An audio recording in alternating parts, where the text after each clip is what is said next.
sejumlah pasalnya bermasalah. Pak Jokowi sebagai presiden tidak melakukan upaya yang lebih cukup untuk menghentikan itu. Semua profesi, semua orang, semua yang berpendapat. Om Swastiastu. Assalamualaikum warahmatullahi wabarakatuh. Shalom, namo buddhaya, salam kebajikan. Perkenalkan, kami delegasi dari Universitas Udayana dengan saya Niwaya Diana Darasandiani selaku pembicara pertama yang akan bertindak selaku tim pro. Niketut Devi Damayanti selaku pembicara kedua yang akan bertindak selaku tim kontra, dan Igede Janitra Ratwinata selaku pembicara ketiga yang akan bertindak sebagai penyimpul jalannya perdebatan hari ini berkaitan dengan mosi pasal penghinaan lembaga negara dalam RKUHP sebagai alat pembunuh kebebasan berpendapat. Vox Populi Vox Dei, suara rakyat adalah suara Tuhan. Namun, sudahkah suara rakyat menjadi suara Tuhan dalam perumusan pasal penghinaan lembaga negara dalam RKUHP ketika bermunculan mosi muatan pasal penghinaan lembaga negara sebagai pembunuh kebebasan berpendapat? Berkaca pada era Orde Baru, kebebasan berpendapat sangat dibatasi. Hal ini dibuktikan ketika pemerintah Orde Baru memanfaatkan kekuasaannya dengan mengatasnamakan hukum melalui Undang-Undang Pokok Pers untuk membuka pers hanya karena kritikan mereka dianggap menghina pemerintah terkait kasus demo mahasiswa pada masa itu. Di tahun 2021, indeks negara hukum tercatat 0,67 atau lebih rendah dari tahun 2020, yaitu sebesar 0,68. Salah satu penyumbang menurunnya indikator akuntabilitas adalah karena adanya diskresi aparat penegak hukum dalam penafsiran pasal yang sering gagal sehingga cenderung mengarah pada ketidakadilan. Ketidakjelasan hukum dalam RKUHP ditambah law enforcement yang tidak accountable dikhawatirkan dapat mengulang mimpi buruk pada era Orde Baru. Sebelumnya, Dewan Juri yang terhormat, izinkanlah saya untuk mendefinisikan mosi perdebatan kali ini, yang mana penghinaan merujuk pada suatu perbuatan yang dianggap menghina oleh korban. Kemudian lembaga negara yang dimaksud sesuai dengan penjelasan pasal 351 ayat 1 meliputi DPR, DPD, Kepolisian RI, Kejaksaan RI, atau pemerintah daerah. Dan kata kebebasan berpendapat yang berarti kebebasan dalam menyampaikan saran, masukan, argumen termasuk dengan kritikan. Adapun solusi yang tim pro ajukan yakni dengan menghilangkan eksklusivitas penggolongan pemidanaan terhadap lembaga negara dan menyamakannya dengan pasal penghinaan yang berlaku untuk masyarakat umum. Adapun 3 beban pembuktian yang mendukung argumentasi kami yaitu pertama, hukum sejatinya merupakan realisasi nilai-nilai yang ada di masyarakat. Sebelum Indonesia merdeka, penyusunan ideologi negara yakni Pancasila dan dasar negara selalu dirumuskan melalui kristalisasi nilai-nilai yang ada dalam masyarakat Indonesia. Sehingga secara tidak langsung lembaga negara yang diberikan kewenangan melalui hukum seharusnya terbuka atas penyesuaian nilai dalam masyarakat melalui koridor kebebasan berpendapat. Mengingat budaya hukum yang tumbuh dan berkembang menyesuaikan globalisasi, maka sudah seharusnya hukum bersifat dinamis dan merupakan kewajiban dari lembaga negara untuk memberikan peluang terhadap penyesuaian tersebut. Dengan adanya pasal penghinaan terhadap lembaga negara, maka koridor kebebasan berpendapat tersebut akan dikaburkan. Mengingat lembaga negara memegang kedudukan yang dominan, yakni sebagai pihak pelapor dan pihak yang menafsirkan hukum itu sendiri. Hukum yang demikian tidak dapat dibenarkan, mengingat tujuan hukum adalah memberikan perlindungan kepada masyarakat, bukannya bersifat lese-majeste yang melindungi lembaga negara sekaligus membuka peluang bagi yang berkuasa untuk melanggengkan kekuasaan. Kedua, pasal penghinaan lembaga negara inkonstitusional terhadap UUD NRI 1945 berdasarkan putusan Mahkamah Konstitusi nomor 013/022/PUU/4 Romawi /2006, pasal penghinaan terhadap presiden dan atau wakil presiden pada KUHP telah dicabut karena dianggap inkonstitusional terhadap UUD NRI 1945. Ketiga, Mahkamah berpendapat bahwa muatan pasal tersebut berpotensi membatasi kebebasan berekspresi masyarakat. Tanpa adanya sebuah parameter, kebebasan berekspresi masyarakat sewaktu-waktu tetap dibatasi, mengingat lembaga penegak hukum memiliki keleluasaan dalam menafsirkan unsur delik penghinaan terhadap lembaga negara tersebut. Meninjau sifat manusia yang secara naluriah ingin terhindar dari masalah, ditambah dengan keberadaan hukum yang sewaktu-waktu dapat menjeratnya, maka keinginan masyarakat untuk menyampaikan pendapat akan semakin terbelenggu. 3. Adanya kritikan merupakan koridor bagi lembaga negara untuk menjadi lebih baik.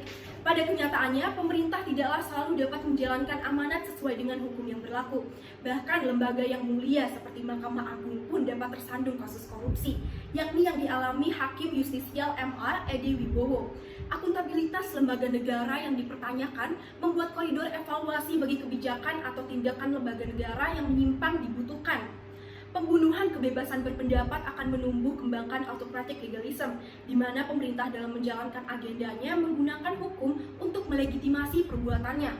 Namun, apabila eksklusivisme terhadap lembaga negara melalui pasal penghinaan lembaga negara dalam RKUHP dihapuskan, maka lembaga negara akan senantiasa bekerja dengan baik untuk menjaga citra dan nama baiknya di tengah-tengah masyarakat. Berdasarkan argumentasi tersebut, kami selaku tim pro menyetujui mosi kali ini. Lex nemini operatur iniquum nemini facit injuria. Hukum tidak memberikan ketidakadilan kepada siapapun dan tidak melakukan kesalahan kepada siapapun.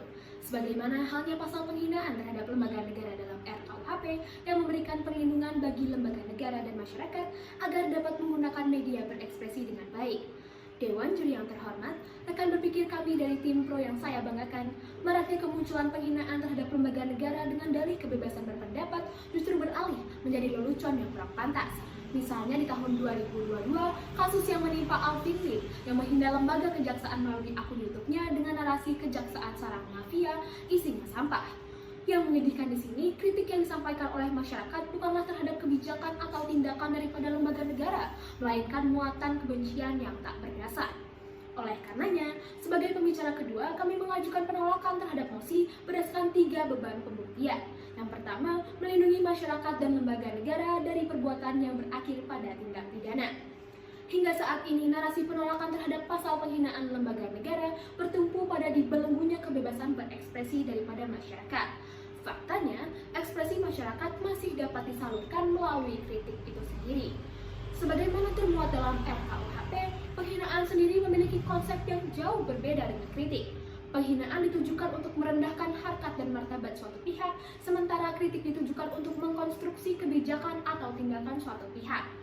Sehingga, muatan penghinaan terhadap lembaga negara sejatinya mengarahkan masyarakat untuk dapat menyampaikan pendapat dengan cara yang konstruktif, solutif, dan dengan cara yang objektif. Muatan pasal ini secara eksklusif diatur untuk lembaga negara sebab ia merupakan pihak yang diberikan peran khusus dan istimewa yang membedakan perannya dengan anggota masyarakat lain sebagaimana disampaikan oleh Profesor Markus Krio Gunarto.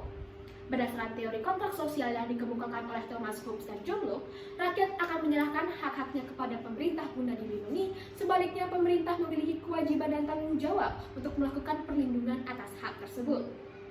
Dalam realisasi tanggung jawab tersebut, padanya dilekatkan asas kewibawaan yang dalam naskah akademik RKUHP tidaklah benar apabila disandingkan dengan prinsip equality before the law. Mengingat selalu dimuat perbedaan jenis tindak pidana dengan berdasarkan status atau kualifikasi yang berbeda, misalnya dalam jenis pembunuhan atau penganiayaan. Sehingga pasal penghinaan sendiri dapat dijustifikasi sebagai realisasi daripada asas kewibawaan. Beban pembuktian yang kedua yakni merestorasi kealpaan dalam KUHP warisan Belanda. Kealpaan perumusan pasal penghinaan dalam KUHP dibuktikan dengan diterbitkannya putusan Mahkamah Konstitusi nomor 013/22/PUU/4-2006 yang membatalkan muatan penghinaan tersebut dengan pertimbangan delik penghinaan merupakan delik biasa, sehingga berpotensi menjadi pasal karet untuk menjaga dinasti pemerintahan yang berkuasa. RKUHP hadir guna merestorasi kealpaan dalam KUHP warisan Belanda dengan 3 langkah perbaikan. Yang pertama, menjadikan delik penghinaan sebagai delik aduan yang harus dibuktikan oleh lembaga negara. Yang kedua, mengharuskan pemuatan unsur di depan umum. Dan yang terakhir, memberikan kesempatan bagi masyarakat yang mengutarakan pendapatnya guna kepentingan umum atau untuk membela diri sebagai alasan pembenar. Sehingga, muatan pasal penghinaan lembaga negara dalam RKUHP sesungguhnya telah memberikan ketegasan sembari menjamin kebebasan berpendapat guna kepentingan umum untuk menghalau penyalahgunaan hukum dan limitasi ekspresi yang dikhawatirkan oleh tim pro. Interupsi saudariku, Silahkan. Saudariku, tidakkah ketidakjelasan unsur delik penghinaan dalam RKUHP akan menimbulkan ketidakpastian hukum dalam masyarakat? Dewan juri yang terhormat, segala bentuk penghinaan akan dirumuskan unsur-unsurnya melalui kasus demi kasus yang diselesaikan oleh lembaga penegak hukum ketika pasal ini telah diterapkan. Saat itulah parameter mengenai penghinaan terhadap lembaga negara akan terbentuk sehingga dapat memberikan kepastian hukum dalam penerapannya. Beban pembuktian yang ketiga yakni upaya mewujudkan stabilitas nasional. Jika sila kedua Pancasila merumuskan kemanusiaan yang adil dan beradab, apakah beradab jika kita menyampaikan kritik terhadap lembaga negara dengan cara melecehkan harkat dan martabatnya? Tentu tidak, saudaraku dari Tim Pro. Keamanan dan ketertiban akan lahir dalam sebuah negara apabila terdapat keberadaban di dalamnya. Sedangkan keberadaban akan timbul apabila ditumbuhkan sifat saling menghormati antara pemerintah juga masyarakat. Pasal penghinaan dibentuk guna menciptakan keadaan yang demikian, yakni memberikan perlindungan hukum kepada masyarakat dari perbuatan pidana sekaligus melindungi lembaga negara dalam menjalankan tugasnya di kemudian hari. Sebagaimana dimuat dalam putusan Mahkamah Konstitusi nomor 7/PUU-7/7 2009. Salam bahagia Dewan Juri atau Rahmat, salam bahagia pula untuk kawan berpikir saya dari pihak pro dan pihak kontra. Saya selaku pembicara ketiga akan menyimpulkan jalannya debat kita kali ini. Adapun dari pihak pro mengajukan solusi untuk menghapus pasal penghinaan terhadap lembaga negara. Tidak perlu adanya eksklusivitas terhadap lembaga negara mengingat muatan penghinaan sudah diatur dalam RKUHP tersebut. Di sisi lain, pihak kontra ingin mempertahankan muatan pasal penghinaan dalam RKUHP ini dan menjamin kepastian hukum dengan pendekatan kasus demi kasus, yang nantinya akan menciptakan rumusan unsur delik penghinaan terhadap lembaga negara. Keduanya mengajukan solusi dengan didasarkan atas perspektif filosofis, yuridis, dan dengan diperkuat melalui bukti sosiologis. Secara filosofis, pihak pro menyatakan bahwa orang yang menjabat di lembaga negara adalah sama dengan rakyat, sehingga tidak perlu adanya spesialisasi hukum terhadap mereka. Sementara dari pihak kontra menyatakan bahwa pejabat lembaga negara itu berbeda dengan rakyat biasa. Hal ini karena peran kenegaraannya yang menyebabkan perlu adanya spesialisasi hukum demi menjamin kewibawaan jabatan yang melekat dalam dirinya tersebut. Secara yuridis, pihak pro mendalilkan bahwa muatan pasal penghinaan lembaga negara dalam RKUHP bertentangan dengan ketentuan pasal 28E Undang-Undang Dasar Negara Republik Indonesia tahun 1945 karena membatasi kebebasan berpendapat seseorang. Serta muatan pasal penghinaan lembaga negara masih kabur sehingga membuka peluang adanya perbedaan penafsiran mengenai penghinaan oleh aparat penegak hukum. Sementara pihak kontra mendalilkan bahwa pasal penghinaan lembaga negara dalam RKUHP justru menutup peluang adanya perbedaan penafsiran yang timbul dalam KUHP warisan Belanda itu, yakni dengan penyusunan kembali delik penghinaan sebagai delik aduan. Secara sosiologis, dari pihak pro menyatakan bahwa apabila pasal penghinaan lembaga negara dihapus dan cukup menjadi pasal penghinaan biasa, maka prinsip isonomi sesuai konstitusi tetap terjamin sehingga masyarakat tetap dapat mengontrol kekuasaan umum secara leluasa. Sementara menurut pihak kontra bahwa pasal penghinaan lembaga negara harus tetap dipertahankan guna menjaga stabilitas nasional dengan menciptakan masyarakat yang beradab dalam melakukan checks and balances terhadap lembaga negara. Dari jalannya penyampaian argumen oleh pihak pro dan pihak kontra dapat dilihat cara berpikir dan landasan yang digunakan oleh masing-masing pihak. Argumen dari pihak pro condong berlandaskan pada pemikiran berbasis equity oriented, yang artinya bahwa negara tersusun atas dasar kesatuan rakyat yang terbentuk dari ikatan bangsa yang cita-cita hukum dari negara tersebut berorientasikan pada kesamaan hukum atau equality of law. Oleh karena itu, negara bergantung kepada konsepsi bagaimana rakyat menjadi bagian yang tidak dapat terpisahkan dan memiliki kuasa atas lembaga negaranya. Pihak kontra berpandangan bahwa pengaturan dalam menyampaikan kritik dengan membuat pasal penghinaan terhadap lembaga negara adalah hal penting demi menjamin kewibawaan negara yang didasari asas kewibawaan dalam hukum pidana. Pihak kontra mendasarkan argumennya ke dalam landasan berpikir state oriented yang mengacu asas primus inter pares yang berarti orang pertama di antara yang sederajat. Orang pertama inilah yang merupakan pejabat lembaga negara yang menjadi cerminan dari orang lainnya dalam suatu negara sehingga perlu ada kekhususan yang diberikan kepadanya. Dengan demikian, menjamin bahwa tidak ada penghinaan terhadap lembaga negara adalah suatu yang penting dalam kehidupan bernegara. Demikian tadi simpulan mengenai solusi dan argumen dari pihak pro dan pihak kontra. Sekian dari saya, terima kasih. Sekian dan terima kasih. Om Santi Santi Santi Om. Wassalamualaikum warahmatullahi wabarakatuh. Shalom, namo buddhaya, salam kebajikan, salam konstitusi.